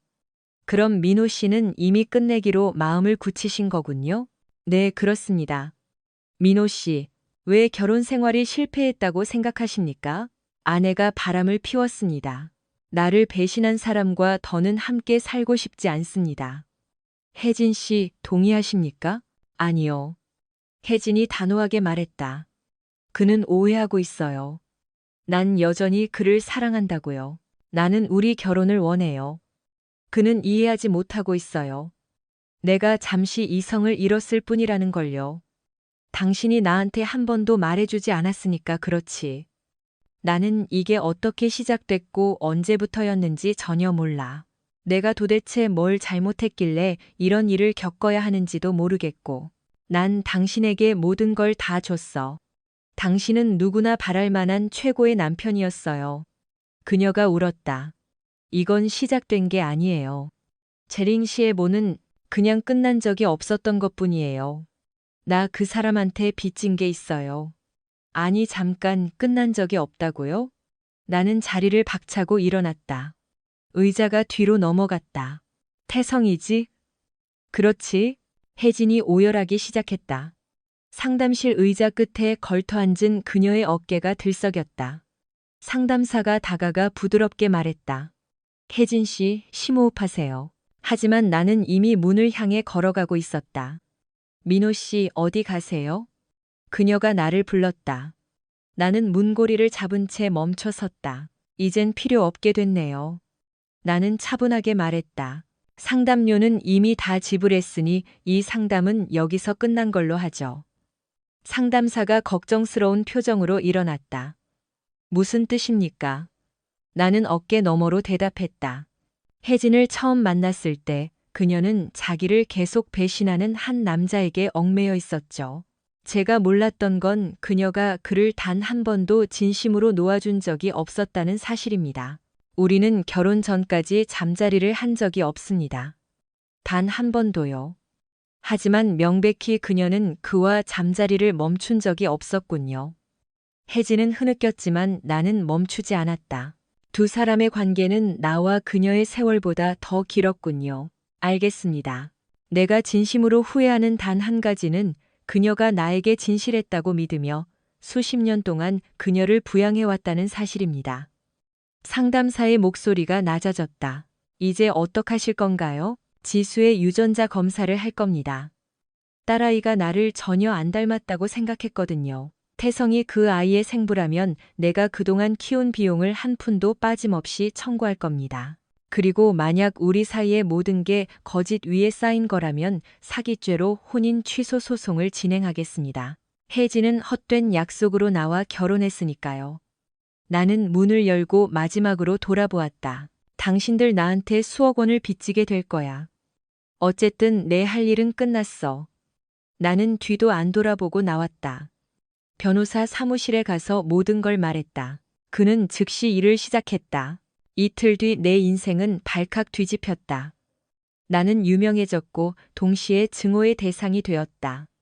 장인어른은 분노하셨고 장모님은 가슴 아파하셨다. 지수는 무너졌고 태성은 나에게 협박 전화를 했다. 심지어 모르는 사람들까지 나를 만나자고 연락을 해왔다. 그때 장인어른이 내 사무실로 들이닥치셨다. 이런 젠장, 민호야. 너한테 도대체 무슨 일이 있었던 거냐? 내가 말했다. 사랑했고 배신당했습니다. 그가 말했다. 그냥 잊어버려라. 혜진이가 지금 병원에 입원했다. 조금이라도 걱정 안 되니? 내가 대답했다. 그 여자는 25년 동안 나를 배신했습니다. 단 한 번도 진심으로 내 것이었던 적이 없었죠. 그런데 저보고 미안해하라고 하시는 겁니까? 그래, 알겠다. 그가 한숨을 내쉬며 말했다. 하지만 지수는 내 딸이잖니. 그는 천천히 자리에 앉아 방안을 둘러보았다. 마실 것 좀 있나? 그가 물었다. 나는 고개를 저었다. 아니, 그래야지. 그가 씁쓸하게 웃었다. 자네 술 안 마시지? 난 자네의 그런 면을 항상 존중했어. 나는 그를 보았다. 장인어른이 저를 정말 좋아하셨을 줄 몰랐습니다. 에이, 사람 참. 그가 몸을 앞으로 숙였다. 자네를 처음 봤을 때 그냥 좀 놀랐을 뿐이야. 다들 혜진이가 태성이랑 잘 될 줄 알았는데 태성이란 놈이 진짜 어떤 인간인지 알고 나니.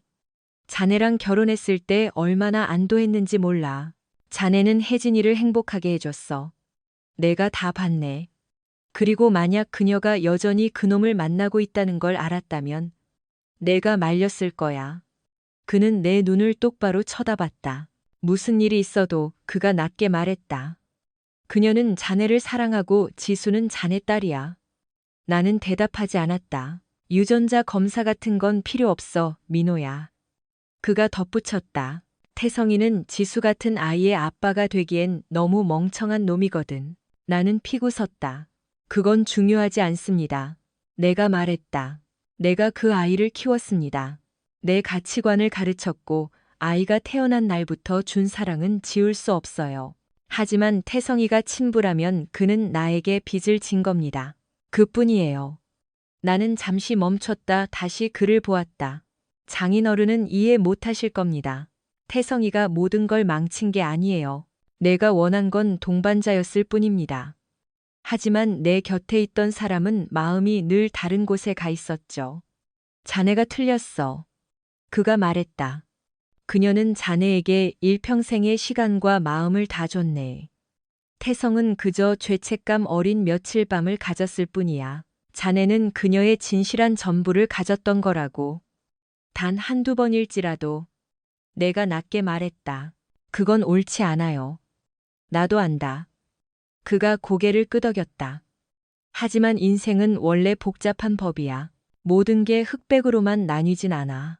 그 사이에 수많은 색깔이 있지. 잘 생각해보게. 그리고 자네 아내가 지금 병원에 있네. 적어도 병문안은 가봐야 하지 않겠나? 그날 밤 차로 가는데 지수가 조수석에 앉아 울고 있었다. 그럼 전 아빠 딸이 아닌 거예요? 지수가 속삭였다. 검사는 하겠지만 난 그 사람을 본 적도 없어. 왜 아빠는 내가 그 사람 자식이라고 생각하는 거야? 대답도 하기 전에 지수가 나를 껴안고 오열했다. 넌 영원히 내 딸이다. 내가 지수를 꽉 안아주며 말했다. 이건 너랑 상관없는 일이야. 중요한 건 그 남자가 대가를 치르게 하는 거지. 아빠 그 사람이 얼마나 내야 한다고 생각해? 지수가 나를 놓으며 물었다. 화가 나서 엄마한테 다 물어봤어요. 지수가 계속했다. 그 사람은 한심한 패배자의 뚱뚱하고 가난하고 비열한 사람이에요. 형편없는 여자랑 결혼해서 엉망인 인생을 살고 있죠. 아내를 속이고 엄마한테 했던 것처럼 거짓말이나 하고 살아요. 그리고 그 사람 엄마가 항상 콘돔을 쓰게 했대요. 그 사람 자식도 없고 가질 수도 없대요. 저는 그 사람 딸 아니에요. 엄마가 제 얼굴을 보며 맹세했어요. 무슨 일이냐? 네 잘못이 아니야. 내가 말했다. 내 엄마와 나는 한 번도 콘돔을 쓴 적이 없다. 엄마가 피임약을 먹기 시작한 뒤로는 신경도 안 썼지. 하지만 엄마가 그놈을 위해 콘돔을 샀다면 그건 계획적인 불륜이었다는 뜻이야. 실수 같은 게 아니었지. 그게 정말 내 가슴을 찢어놓는 거란다. 나는 병원으로 혜진을 찾아갔다. 그녀는 각종 기계를 달고 누워 있었지만 의식은 있었다. 내가 문을 열고 들어가자 그녀의 눈에 감정이 소용돌이치더니 이내 분노로 굳어졌다. 내가 쓰러진 꼴 보고 비웃으러왔어요? 그녀가 차갑게 말했다. 장인어른이 가보라고 하셨어. 내가 대답했다. 가길 원하면 지금 갈게. 하지만 나는 남아서 침대 끝에 앉았다. 어떻게 된 거야? 당신 가고 나서 공황장애가 심하게 왔어요. 처음엔 심장마비인 줄 알았대요. 혈압이 너무 치솟아서. 그녀가 망설이다가 더 작은 목소리로 말했다. 난 평생 두 남자만 사랑했어요. 당신은 나를 나쁜 여자라고 생각하겠지만 난 두 사람하고만 잤다고요. 그게 나쁜 거라면 난 정말 나쁜 사람이겠죠. 그녀가 손등으로 눈물을 닦았다. 당신 상처 주려고 바람 피운 거 아니에요. 계획한 것도 아니었고요. 그냥 그렇게 됐어요. 당신을 만났을 때 난 태성이랑 사귀고 있었죠. 당신도 알았잖아요. 그런데도 당신은 나타났어요. 당신은 내가 가치 있는 사람이라는 걸 느끼게 해줬죠. 그녀의 목소리가 떨렸다. 결국 나도 당신을 사랑한다는 걸 깨달았어요. 하지만 그 사람을 사랑하는 마음도 완전히 멈추진 않았던 것 같아요. 당신을 더 좋아했어요. 그가 나를 대하는 방식은 정말 싫었죠. 하지만 감정이란 게 마음대로 안 되더라고요. 우리 인생은 당신이 나타나기 전부터 계획되어 있었고, 갑자기 당신이 제3자가 된 거죠. 우리 잠자리를 하기 전에도 난 태성을 배신하는 것 같은 기분이 들었어요. 그녀는 이불을 내려다보며 손가락으로 천을 만지작거렸다. 당신은 언제든 나를 가질 수 있었어요. 그녀가 속삭였다. 난 허락하려고 했는데 당신이 묻지 않았죠. 당신은 너무 착해서 기다려준 거고요. 나는 아무 말도 하지 않았다. 태성이랑 상황이 점점 안 좋아졌어요. 그녀가 계속했다. 그는 바람을 피웠고 우린 지독하게 가난했죠. 난 그런 삶이 싫었어요. 하지만 내가 당신을 부르면 당신은 언제나처럼 달려왔죠. 당신은 나를 공주처럼 느끼게 해줬어요. 그녀의 눈에 눈물이 고였다. 민호 씨, 난 당신한테 거짓말한 적 없어요. 사랑해요. 지금도요. 당신이랑 결혼하고 아이 낳고 함께 늙어가고 싶었어요. 그러다 그녀의 목소리가 바뀌었다. 방어적이고 상처 입은 목소리로 그렇게 보지 마요. 당신은 여전히 내 남편이라고요. 내가 당신을 뭐라고 부르든 내 자유예요. 그녀가 억지 미소를 지으려 했지만 금방 사라졌다. 우리 결혼식 계획을 다 세워놨는데 태성이 전화했어요. 미안하다고 빌더라고요. 프로 축구 선수가 안 되고 나서 망가졌대요. 도움이 필요하다고. 난 그에게 마지막 기회를 줘야 한다고 생각했어요. 그녀가 고개를 돌렸다. 당신한테 그 사람 얘기했죠. 당신은 화내며 전화를 끊었고요. 며칠 뒤 그가 다시 전화했어요. 그녀는 좀 진정된 듯 내가 그녀에게 기회를 줬으니 자기도 그에게 기회를 줘야 한다고 생각했고 그래서 그렇게 했다고 말했다. 두 사람은 대화를 시작했고 결국 잠자리를 했다. 나는 눈을 감았다. 하고 싶어서 한 게 아니에요. 죄책감 때문이었죠. 그는 자기가 나를 위해 희생한 것처럼 느끼게 했고 난 그에게 빚진 기분이었어요. 내 안에 무언가가 그걸 믿었죠. 그녀가 다시 눈물을 닦았다. 당신이 준 돈으로 그 드레스를 샀어요. 당신한테 보여줬죠. 하지만 남은 돈은 그에게 줬어요. 집세 내고 밥 먹으라고. 그는 나한테 의존하고 있었거든요. 그는 나쁜 일이 생기면 다 내 탓인 것처럼 느끼게 했어요. 그녀가 훌쩍였다. 매주 그런 건 아니었어요. 한 달에 한두 번 정도였죠. 그리고 항상 콘돔을 쓰게 했어요. 그래서 지수 일로 그렇게 예민했던 거군. 알겠어. 유전자 검사나 해. 결과 나오면 지수한테 사과하길 바란다. 내 목소리가 떨렸다. 지수 태어나고 태성이랑 끝냈어요. 그때 드디어 그놈의 진짜 실체를 봤거든요. 그녀가 힘들게 침을 삼켰다. 민호 씨, 그는 나를 사랑한 적이 없어요. 그는 금발 여자를 좋아했죠.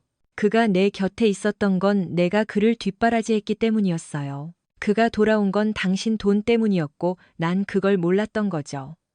그녀는 지금 무너진 것처럼 보였다. 어느 날 그에게 돈을 가져다 줬는데 그가 일찍 왔더라고요. 지수가 태어난 지 몇 달 안 됐을 때였죠. 우린 몇 달 동안 관계가 없었어요. 그는 나더러 고래 같다고 했죠. 문틈으로 그가 어떤 여자랑 웃으며 떠드는 소리를 들었어요. 그녀의 목소리가 낮아지더니 그가 한 말을 흉내냈다. 그냥 돈 때문에 만나는 거야. 내 취향도 아니라고. 멍청하고 잠자리도 재미없고 감성적이기만 해. 잠시 후 그 여자가 나왔는데 뚱뚱하고 이가 빠진 모습이었죠. 그 여자는 자기가 이긴 것처럼 나를 보며 웃더라고요. 그러자 태성이 나왔어요. 난 전화를 안 받기 시작했지만 결국 그는 나를 협박했어요. 당신한테 다 말하겠다고. 그녀의 목소리가 잦아들었다. 그래서 계속 만난 거군. 한 달에 한두 번 정도는 괜찮을 거라 생각하면서. 예전 같지는 않겠지만 그냥 대가라고 생각했겠지. 내가 당신이랑 10번 잠자리를 하면 그에게 1번은 빚진 거라고 생각했어요. 대부분 그냥 누워서 마트에서 뭐 살지 생각만 했죠. 그녀가 숨을 몰아쉬었다. 당신 출근했을 때 그를 만났어요. 그를 만나고 나서 쇼핑하러 갔죠. 민호 씨 진심으로 사랑해요. 하지만 내 안의 일부분이 그를 놓아주지 못했던 것 같아요. 그녀가 텅 빈 눈으로 나를 올려다보았다. 이제 다 알았네요. 나는 돌아서서 나왔다. 혜진이 가지 말라고 소리치며 애원했지만 뒤돌아보지 않았다. 25년은 긴 세월이지만 나는 여전히 그 낡은 아파트 근처를 기억했다. 차를 몰아 그를 찾아냈다. 태성 집 계단에 주저앉아 있는 모습은 예전의 그 사람이 아니었다. 그는 뚱뚱하고 다리를 절었으며 수염이 덥수룩했고 이빨도 몇 개 빠진 채 산소통을 끌고 있었다. 태성 씨, 내가 그를 불렀다. 그가 고개를 들었다. 희미한 눈빛으로 나를 알아보는 듯했다. 옆에 있던 여자가 당황한 표정을 지었다. 우리 딸은 어때? 그가 이빨 사이로 비릿하게 웃으며 물었다. 나는 그에게 달려들었다. 명치에 주먹을 꽂자 그가 고꾸라졌다. 산소 호스가 빠졌고 그는 헐떡거렸다. 나는 그의 몸을 사정없이 걷어찼다. 그는 소리도 못 지르고 꺽꺽대며 숨을 몰아쉬었다. 그러다 갑자기 눈앞이 캄캄해졌다. 깨어보니 암모니아 냄새가 코를 찔렀고 수갑이 채워져 있었다. 구급대원이 옆에 있었다. 태성의 아내가 테라스 판자로 나를 내리쳐 기절시킨 것이었다. 경찰이 내 차를 멈춰 세웠다. 나는 병원에 갈 필요 없다고 했다. 경찰 한 명이 내 제네시스를 몰고 경찰서로 향했다. 나는 그에게 경고했다. 차 긁히면 고소할 겁니다. 그들은 내 손을 운전대에 묶어두고 총을 든 경찰관 옆에서 운전하게 했다. 당뇨병 있는 장애인을 왜 공격한 겁니까? 그가 혐오스럽다는 듯 물었다. 나는 모든 이야기를 해줬다. 수년간의 배신, 협박, 거짓말들. 검사한테 말하세요. 그가 말했다. 정상 참작될지도 모르니까요. 나는 변호사를 불렀다. 2시간 뒤 풀려났다. 기소되지는 않았다. 내가 혜진과 대화에 응하면 그녀가 협박 사실을 증언해 주기로 했고 그게 나에게 유리하게 작용했다. 태성이 고소를 취하하는 조건으로 나도 고소를 취하했다. 솔직히 상관없었다. 그 남자는 이제 아무것도 남지 않았다. 1년도 더 못 살 거다. 혜진은 여전히 병원에 있었다. 장인어른은 계속 전화를 걸어 이혼 소송을 취하하라고 재촉하셨다. 그녀가 좀 나아졌고 나를 몹시 보고 싶어 한다고 하셨다. 혜진에게서도 연락이 왔다. 집으로 오면 안 돼요? 일주일이나 기다리지 말아요. 결국 나는 병원을 찾았다. 그녀는 수십 년 전 처음 만났을 때처럼 환한 표정이었다. 안녕, 여보. 그녀가 밝게 웃었다. 정말 행복해요. 왜 그렇게 기뻐해? 내가 물었다. 내가 당신을 도와줬잖아요. 이제 태성은 위협이 안 돼요. 그리고 지수도 당신 딸이고요. 점쟁이가 그랬잖아요. 당신이 아빠라고요. 다 잘 될 거예요. 내가 말했다. 그 말을 정말 믿고 싶겠지. 그래, 당신이 도와주긴 했어. 하지만 내가 대화에 응한다는 조건을 걸었을 때뿐이었지. 혜진아, 나는 25년 동안 당신에게 모든 걸 다 줬어. 그런데 정작 내가 도움이 필요할 때 당신은 조건을 걸었군. 그건 사랑이 아니야. 그녀는 말이 없었다. 그리고 태성은 여전히 위협적이야. 당신이 그를 단 한 번도 진심으로 놓아준 적 없으니까. 당신은 아직도 가장 중요한 말을 안 했어. 모든 게 끝났다는 말 말이야. 그녀가 눈을 깜빡이며 당황했다. 당신은 단 한 번도 내 눈을 똑바로 보고 모든 게 완전히 끝났다고 말한 적 없어. 그녀가 입을 벌렸다. 그리고 지수, 그 아이가 내 딸이라는 거 나도 알아. 당신을 좀 깨닫게 해줄 필요가 있었을 뿐이야. 그녀는 내 자각 능력과 모든 걸 정당화하려는 그녀의 태도를 알아차렸다. 혜진이 울기 시작했다. 내가 말했다. 당신은 생각보다 나를 더 많이 도와줬어. 당신이 검사에게 진술한 내용은 이제 공공 기록이 됐거든. 이제 나는 혼인 취소 소송을 할 수 있어. 이 결혼은 거짓 위에 세워졌으니까. 법정에 서기 전까지 시간이 좀 있을 거야. 짐 싸는 게 좋을 거다. 심박수 측정기가 요동쳤다. 나는 한 번 힐끗 보고는 안녕, 혜진아라고 말하고 나왔다. 3주 뒤 나는 거대한 크루즈선의 난간에 기대어 서 있었다. 끝없는 바다를 보니 가슴이 벅차올랐다. 두려움이 아니라 생명을 앗아갈 수도 있는 거대한 자연에 대한 경외심이었다.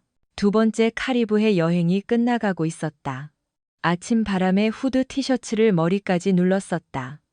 티셔츠에는 GT500이 그려진 자동차 축제 로고가 새겨져 있었다. 전화기가 울렸다. 한국 번호였다. 집은 아마 한낮일 것이다. 형들은 업무 시간 내내 쉬지 않고 전화를 거는 버릇이 있었다. 나는 혜진의 번호를 차단했다. 변호사는 하루에 한 번만 연락해왔다. 누군가 내 소매를 잡아당기는 기분이 들었다. 돌아봤지만 아무도 없었다. 그때 뒤에서 목소리가 들렸다. 정말 무례하시네요. 다시 돌아보니 한 여성이 내 가슴팍 높이에 서 있었다. 내 키는 178cm인데 그녀는 150cm도 안 되어 보였다. 타오르는 듯한 붉은 곱슬머리에 죽은 깨 섞인 코, 그리고 생기 넘치는 초록색 눈동자를 가진 여성이었다. 뛰어내리려고요? 그녀가 무심하게 물었다. 그럴 리가요. 내가 대답했다. 왜 그런 걸 묻죠? 아니, 뛰어내릴 거면 그 티셔츠나 주고 가라고요. 그녀는 판단하려는 기색 없이 덤덤하게 말했다. 나도 뛰어내릴까 생각한 적 있거든요. 그건 최악의 죽음이에요. 내가 대답했다. 콘크리트에 머리를 들이받는 거랑 비슷하거든요. 그러다 몸이 얼어붙고 익사하게 되죠. 격려 고맙네요. 그녀가 씩 웃었다. 다시 절망에 빠지면 더 좋은 방법을 찾아볼게요. 뭐가 그렇게 당신을 슬프게 했나요? 내가 진심으로 궁금해서 물었다. 무슨 뜻이죠? 그녀가 눈을 가늘게 뜨고 물었다. 내 키 가지고 농담할 거면 관두세요. 키 얘기는 꺼내지도 않았는데요. 내가 조심스럽게 말했다. 그럼요. 당신은 똑똑하고 활기차고 꽤 매력적으로 보이거든요. 보이기만 하는 거예요. 그녀가 웃었다. 말이 너무 많아질까봐 겁나네요. 당신이 화낼까봐. 그럼 우리 이제 대화 좀 할 수 있을까요? 그녀가 물었다. 만약 그렇다면 당신에겐 두 가지 선택지가 있어요. 나랑 같이 들어가서 아침을 먹거나 아니면 그 티셔츠를 나한테 주는 거죠. 나 지금 춥거든요. 나는 미소 지으며 손을 내밀었다. 그녀가 내 손을 잡았다. 작고 따뜻한 손길에서 오랫동안 느껴보지 못한 감정이 전해졌다.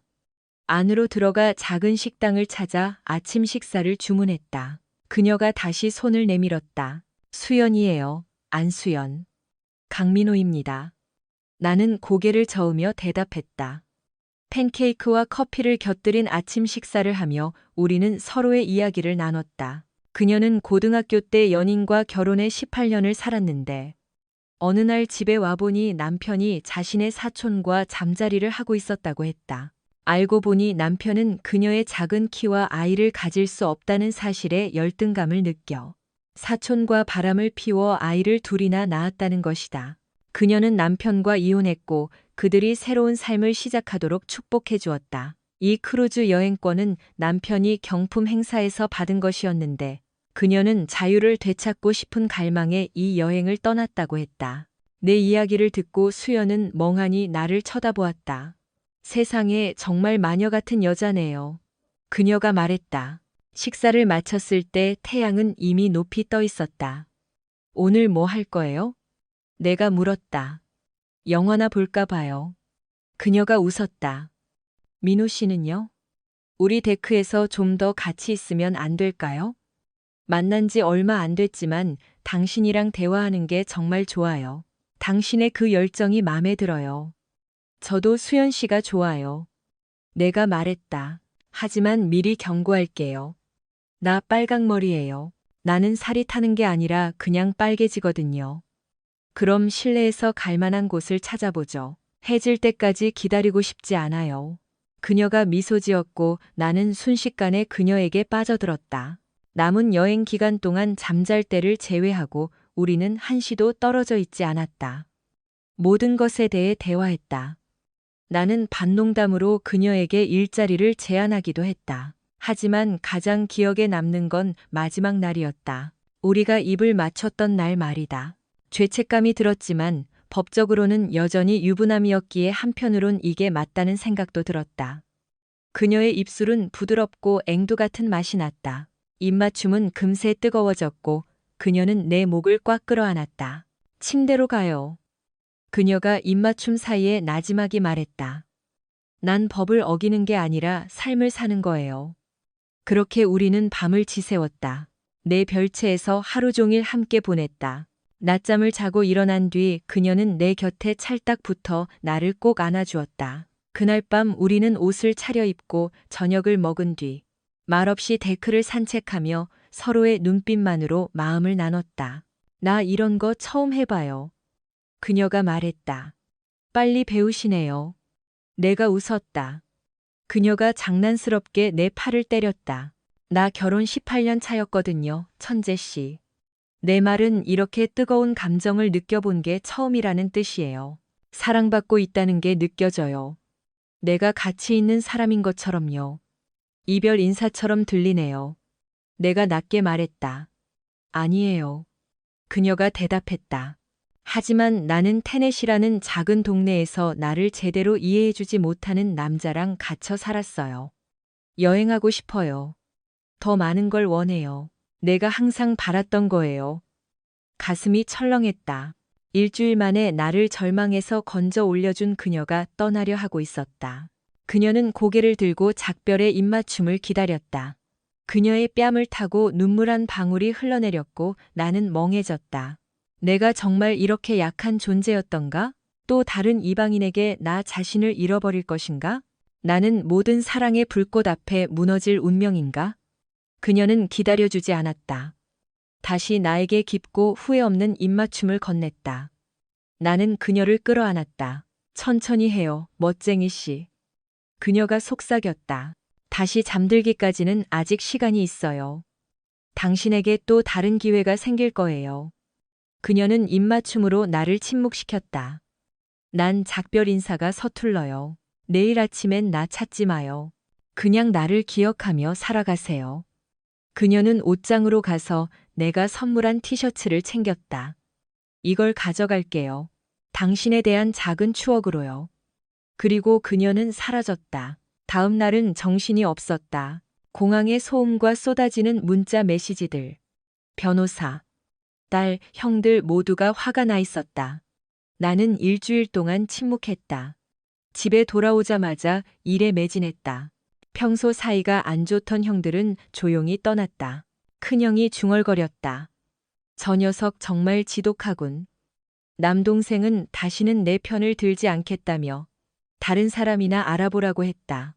그 뒤 비서 정숙 씨가 모든 걸 말해주었다. 내가 없는 동안 형제 둘 다 새로 온 격리 여직원과 잠자리를 했고 그 일로 대판 싸웠다는 것이다. 비서가 여직원을 해고했지만 이미 벌어진 일이었다.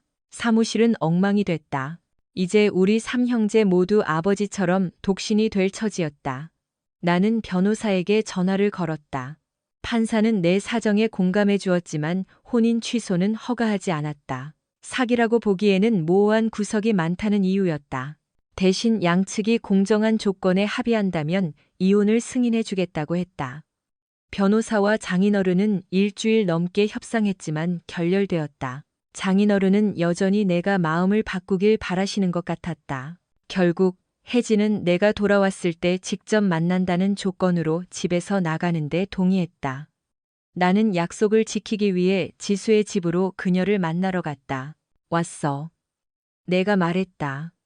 무슨 할 말이 있지? 늘 하던 얘기죠. 그녀가 낮게 말했다. 우리 이야기요. 그 후 30분 동안 혜진은 수년간의 불륜을 정당화하려 온갖 핑계를 댔다. 내가 너무 과민 반응하고 질투하는 것뿐이라며 몰아붙였다. 내가 태성이랑 약혼했을 때도 당신이랑 계속 시간 보냈잖아요. 당신도 그건 괜찮았으면서 왜 지금은 안 된다는 거죠? 그녀가 따졌다.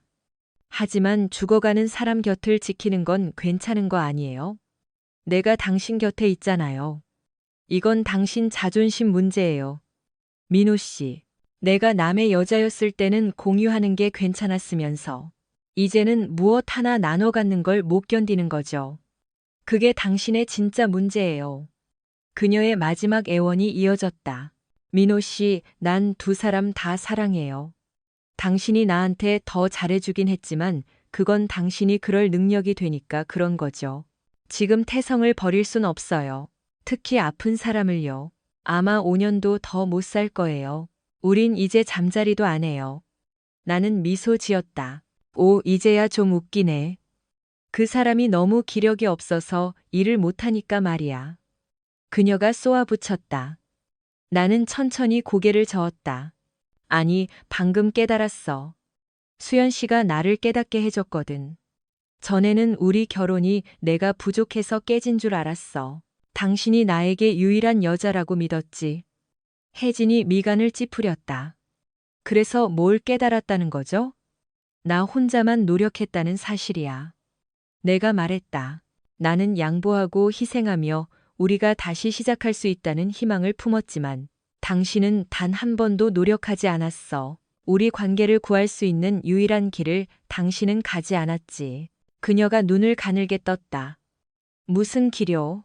당신은 그놈이랑 끝낸 적이 없어. 여전히 그를 만나고 있고 두 세계 사이에서 살려하고 있지. 대학교 때 그놈이 프로 선수가 될 거라 믿고 양다리를 걸쳤던 그때처럼 말이야. 나는 어깨를 으쓱했다. 괜찮아. 이제 당신은 선택할 필요 없어. 그녀의 목소리가 조심스러워지며 희망을 품었다. 그럼 이혼 소송은요? 관두기로 했어. 내가 말했다. 변호사 수임료가 아까워. 그녀의 얼굴이 밝아졌다. 당신 마음이 풀릴 줄 알았어요. 얼른 집으로 돌아오길 기다릴게요. 그 말 태성한테나 하렴. 나는 단호하게 말했고 그녀는 나에게 손을 뻗었다. 나는 한 걸음 물러났다. 왜 그래요? 그녀가 물었다. 키스하고 싶어서요. 태성이랑? 정말 어처구니 없군. 질투하는 게 아니야. 혜진아. 내 목소리는 평온했지만 멀게 느껴졌다. 그저 이제 더 이상 관심이 없을 뿐이야. 당신 마음대로 하고 살아. 하지만 이혼 소송을 관두는 게 우리가 다시 합친다는 뜻은 아니야. 함께 지낸다는 뜻도 아니고. 그녀는 얼어붙었고 입술만 달싹일 뿐 말을 잇지 못했다. 내가 이겼어. 내가 계속했다. 당신을 집에서 쫓아냈지. 이제 나는 나를 진심으로 행복하게 해줄 사람을 찾아서 그 집에 들일 거야. 그녀는 충격에 빠져 서 있었다. 당신이랑 태성, 둘의 앞날에 축복이 가득하길 빌어줄게. 나는 문을 향해 몸을 돌렸다. 그놈한테 내 안부나 전해줘. 밖으로 나가는 길에 문 근처에서 준우를 만났다. 준우야. 내가 불렀다. 내 밑에서 일해보지 않겠니? 믿을 만한 사람이 필요해. 내가 휴가 갈 때 믿고 맡길 수 있는 사람 말이야. 그는 놀란 표정이었다. 생각해 볼게요. 그날 늦게부터 음성 메시지가 쏟아졌다. 장인 장모님은 몹시 분노하셨다. 공식적으로 이혼하지 않았기에 혜진은 아무 권리도 누릴 수 없었다. 돈도 면접 교섭권도 지원도 없었다. 쉰이 다 된 나이에 부모님 집에 얹혀 살며 매일 우는 그녀 때문에 노부부는 미칠 지경이었다. 태성도 화가 많이 났다. 혜진을 통한 경제적 지원이 끊겼기 때문이다. 그는 지수의 휴대폰으로 욕설 섞인 메시지를 수없이 보냈다. 지수의 휴대폰은 정지되었다. 그녀의 신용카드는 한도가 초과되어 거절됐다. 집 자물쇠는 바뀌었고 그녀는 마침내 내가 한 말 중 가장 뼈아픈 대목을 깨달았다. 내가 다른 사람에 대해 말하고 있었다는 사실을. 며칠간 나는 업무에만 집중했다. 공장 운영을 정상 궤도에 올려놓았다. 혜진과 마주칠 만한 곳은 철저히 피했다. 나는 평화를 원했다. 어느 토요일 밤이었다. 마당에서 제네시스를 닦고 있는데 그녀가 나타났다. 혜진이 아니라 바로 수연이었다. 8일 전 그녀가 가져간 후드 티셔츠를 입고 있었다. 내 모습 어때요? 그녀가 장난스럽게 웃으며 말했다. 나는 멍해졌다. 당신 어떻게 알았어요? 당신이 인생사 다 얘기해줬잖아요. 그녀가 가까이 다가오며 말했다. 회사 이름이랑 이 동네 찾는 거 별로 안 어렵던데요. 하지만 당신 제네시스 얘기는 안 했잖아요. 별 얘기도 안 해줬으면서. 내가 대답했다. 그 티셔츠 왜 갖고 싶어 했겠어요? 그녀가 씩 웃었다. 나는 어색하게 미소 지었다. 그나저나 여기 웬일이에요? 그냥 들른 거 아니에요. 그녀가 부드럽게 말했다. 여기 있으려고 왔어요. 세계 여행 가고 싶다면서요. 나도 그런 줄 알았죠.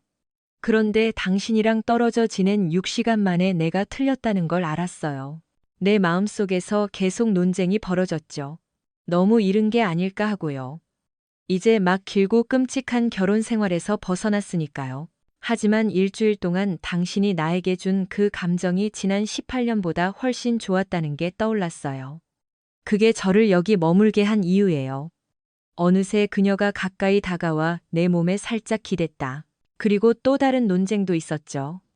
그녀가 계속했다. 내가 당신을 사랑한다고 말한 적도 없고 더 많은 걸 원한다고 말한 적도 없었죠.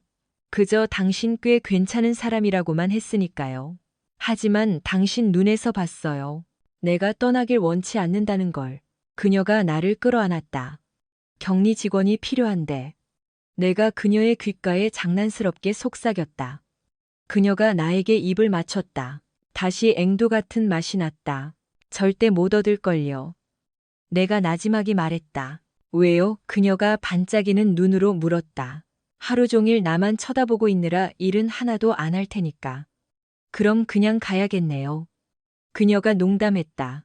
그러기만 해봐요. 우리 정말 큰 문제 생길 줄 알아요. 내가 장난스럽게 경고했다. 난 문제 생기는 거 싫은데. 그녀가 속삭이며 나를 더 꽉 안았다. 말해줄 게 있어. 내가 말했다. 알아요. 아니, 수연아, 이건 중요해. 그녀가 진지한 표정으로 올려다보았다. 나도 당신한테 진심이에요. 떠나고 나서야 깨달았어요. 이혼 소송을 취하했어요.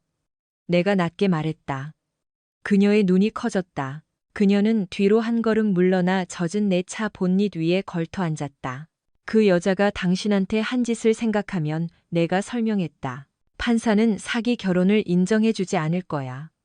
재산 분할 합의를 하면 이혼해주겠다고 했지만 그녀랑 법정에서 싸우는 건 더는 의미가 없다고 생각했어. 그냥 위자료 주고 끝내요. 그녀가 말했다. 인생은 짧잖아요. 맞아. 나는 고개를 끄덕이며 혜진이 벌인 법적 게임과 내가 그 싸움과 집, 그 모든 것으로부터 벗어난 이야기를 해줬다.